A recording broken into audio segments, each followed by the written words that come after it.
स्मशानभूमी म्हणजे मानवी जीवनाला मोक्ष प्राप्तीचा शेवटचा मार्ग। स्मशानभूमीत माणसांना केवळ शोक किंवा जीवन मृत्यूचा मुक्तीचा मार्ग म्हणून पाहिलं जातं। मात्र याच स्मशानभूमीत जर लग्न गाठी जुळत असतील तर ऐकायला नवल वाटेल ना?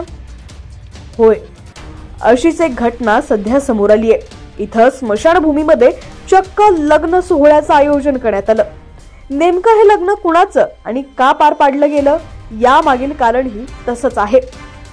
बातमी सविस्तर पाहूया। त्याआधी तुम्ही HPN मराठी न्यूज चॅनल पहिल्यांदाच पाहत असाल आणि अजूनही चॅनलला सबस्क्राइब केलं नसेल तर नक्की सबस्क्राइब करा, जेणेकरून आमचे अपडेट्स लवकरात लवकर तुमच्यापर्यंत पोहोचतील।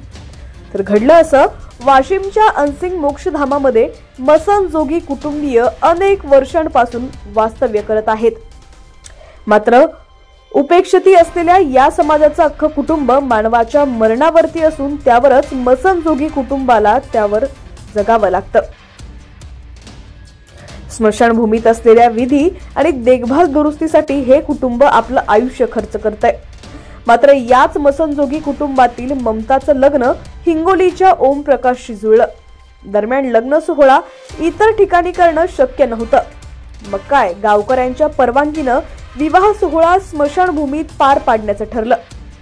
दरम्यान अनसिंग गावातील एका प्रतिष्ठित नागरिकाचा मृत्यू झाला। याच वेळी एकीकडे अंत्यविधीचा कार्यक्रम तर दुसरीकडे विवाहविधीचा कार्यक्रम, दोन्ही विधी विधिवतपणे या मसनजोगी समाजातील लोकांनी आणि पाहुण्यांनी पार पाडल्या।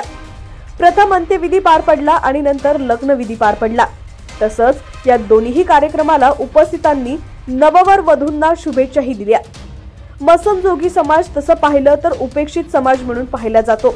मात्र या समाजानं स्मशानभूमीसारख्या जागेवर अंत्यविधीनंतर लग्न कार्य अत्यंत विधिवत पद्धतीने पार पाडलं। एकीकडे हिंदू समाजात स्मशानभूमीतून कुठलेही कार्य पार पाडले जात नाहीत, तिथून आलं की स्नान करणं वर्ज्य मानलं जातं। मात्र दुसरीकडे लग्नाची गाठ थेट स्मशानभूमीत जुळली।